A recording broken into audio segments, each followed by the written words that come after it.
Right now, while you're doing absolutely nothing, staring at the ceiling, standing in the shower, walking your dog, your brain is doing more creative work than it does when you're trying to be creative. That's not a motivational quote, that's neuroscience. And in the next 4 minutes, I'm going to show you exactly where ideas actually come from, and why almost everything you've been told about being creative is backwards.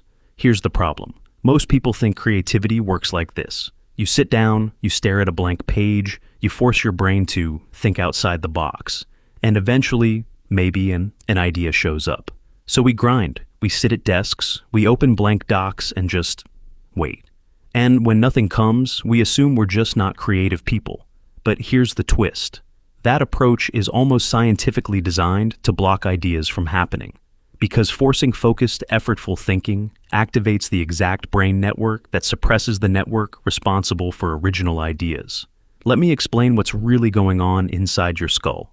Your brain runs on two major networks that basically take turns. The first is called the executive control network. This switches on when you're focused, solving a math problem, writing an email, analyzing data. It's logical, narrow, and disciplined. The second is called the default mode network, and this is where the magic happens. It activates when your mind wanders, daydreaming, showering, driving a familiar route, folding laundry. When you're not focused on anything specific, this network starts freely connecting unrelated memories, concepts, and experiences, bouncing between things you wouldn't normally link together.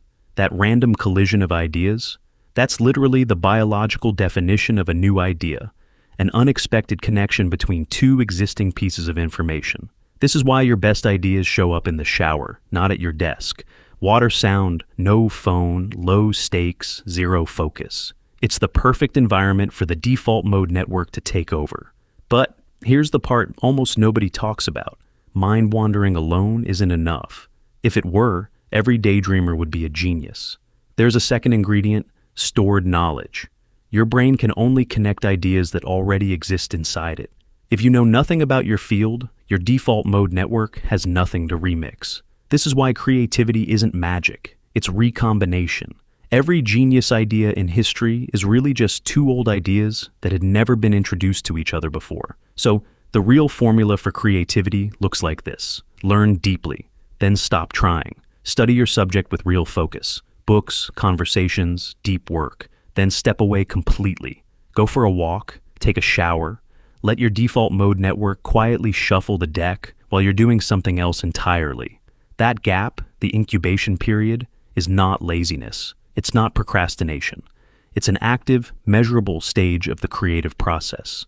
Neuroscientists call it incubation, and brain scans confirm it.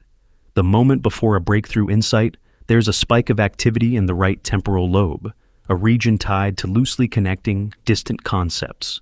So next time you're stuck, the answer isn't try harder. It's the opposite. Feed your brain good information, then get out of its way.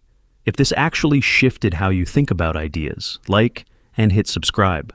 Now I want to know, where do your best ideas usually show up? Shower, driving, walking? Drop it in the comments. See you in the next one.